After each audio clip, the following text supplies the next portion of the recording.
Stock versus tuned VB WRX. The difference is wild. Promise you guys this is going to be an interesting video. We're going to roll a clip of me doing a 0 to 60 really quickly in my tuned 2022 WRX with like light modifications tunes, and you guys will see how fast this thing is. Then we're going to take it for a drive and talk about some of the other differences about why it's a radically different experience. And in this video, guys, I'm going to convince most of you to rethink waiting out your warranty. And I know that sucks to hear, but it's just a different car. I also threw a new lip on here. I know some of you guys are going to hate me. I broke the last lip. I bumped into something. I know, long story, but let's run the clip real quick.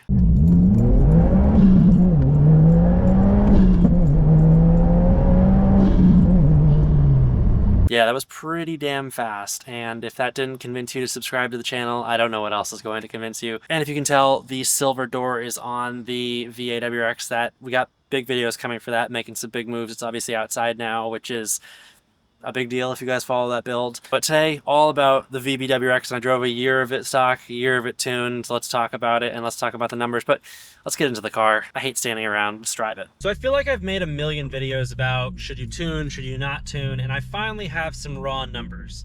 My 0 to 60 pull. I'd been pretty nervous to do that for a long time because I wasn't sure how fast the car was. But car's damn fast. Couldn't ask for much more. I was pretty shocked. Now, I will be honest, guys, probably did 10 or 15 pulls, took about that long to get those numbers. I'm still wildly proud of those numbers. And they are just like, they are nothing to scoff at. Those are like, that's a fast car. Yes, other cars rip a whatever. They rip like a 3-second 0 to 60 if you spend a lot of money. But I can comfortably say that I'm $32,000 into a 4.1 second 0 to 60 all-wheel drive car that will rip around a track. Now here's the deal, right? You've come to this video and you've said I'm at least gonna hear it out and hear what this guy has to say. Now I'm gonna make a broad statement and then I'm gonna back it up. A stock VB WRX runs probably around like a 5.3, that's generous, to like a 5.6 0 to 60 with a professional driver. That clearly just means one thing, that the stock VB and a tuned VB with the lightest touch of tuning like mine basically results in two different cars. There are no comparable aspects to these two cars anymore. And I suppose the point that I'm making and leaning into is if you drive a stock or keep your VB stock, you just don't know what it means to drive a VB WRX. It's not a negative, you just don't really understand what you're putting miles on. And with a lot of cars, I think you can say things like, the suspension's the same, I don't even have to step on it, and just the power, and that's the best example.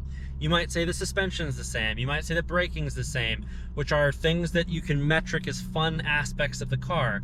The problem is you can't even begin to understand how capable the suspension is, how capable the handling is, how capable all these other aspects of the car that you want to enjoy are, without being able to get it to the point where you're actually enjoying what they deliver. And you can't do that without power.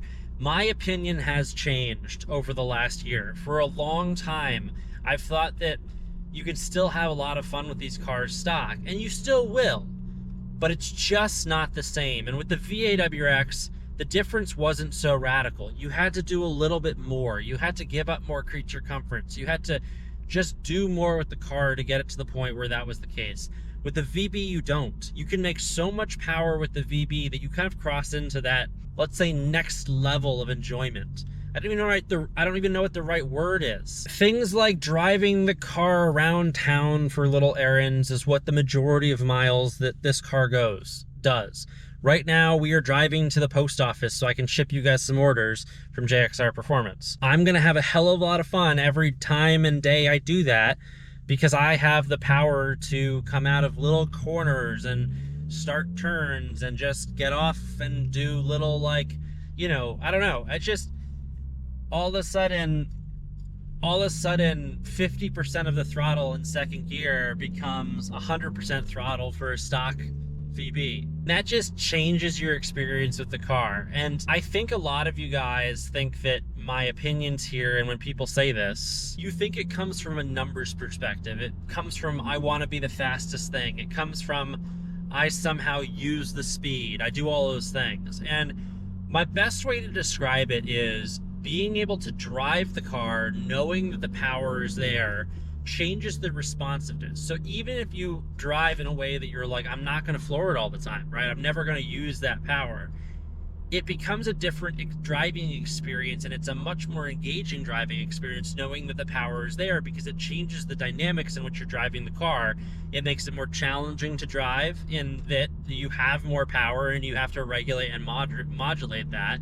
And all of a sudden you become just that much more connected with the vehicle that you're driving, which I will say doubles and triples down why the WRX is so fun, because it's such a connected driving vehicle. Increasing that connection can only do one thing: make the car more fun. You know, there are very few cars, well, actually, I can just say this.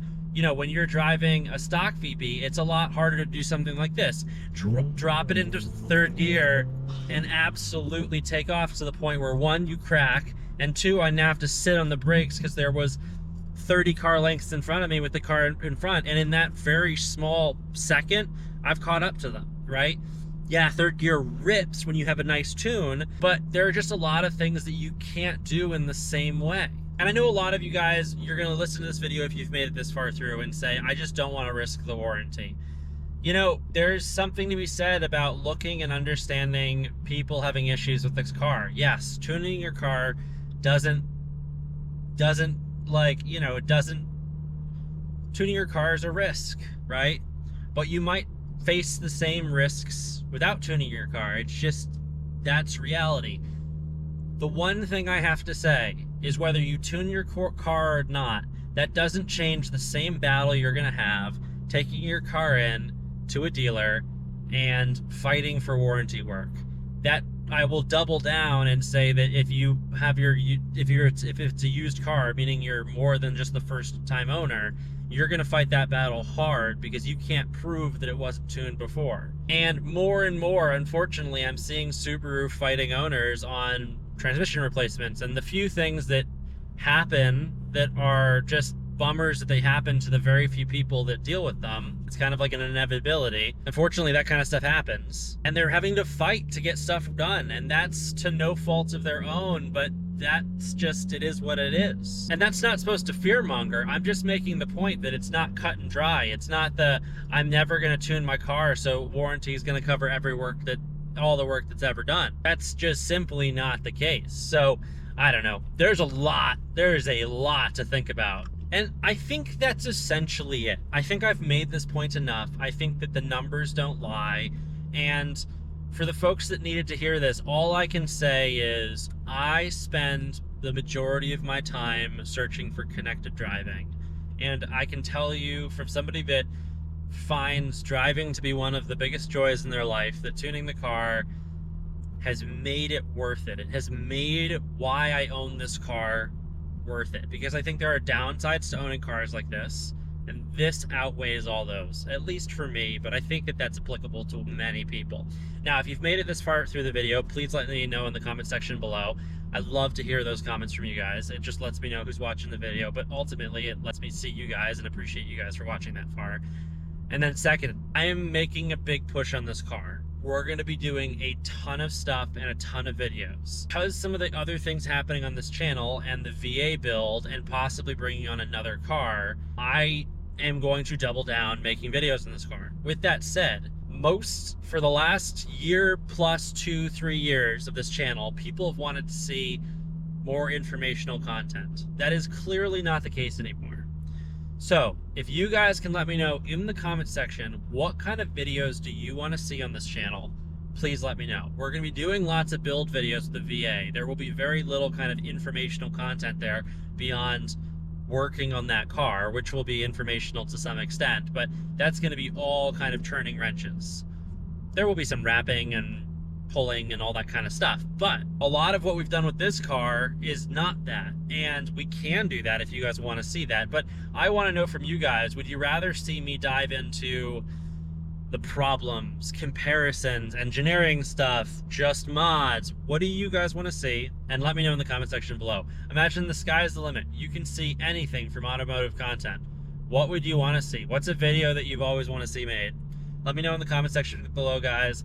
Keep an eye out for lots of stuff to come. We're going to have another kind of like portion of the VA build series coming. I know there's been a little bit of a delay, but it takes a long time to work on the car, and it's finally in a place that we can do something with it. So keep an eye out from that. I would say that there's probably like 6 or 7 videos on that coming out. Then there'll be a little bit of a pause, and then hopefully in the next like couple months that'll become more of a regular weekly video kind of content thing. I just like, it hasn't even been inspected now, so it's not like I can't do as much content with it because I legally can't drive it on the road, really. With that said, guys, thank you guys for watching. I really appreciate you guys being here, and for all the support on the channel. And you know, really let me know what you guys want to see from a video perspective, and I'll see you guys in the next well, I'll see you guys soon. I'll see you in the next video.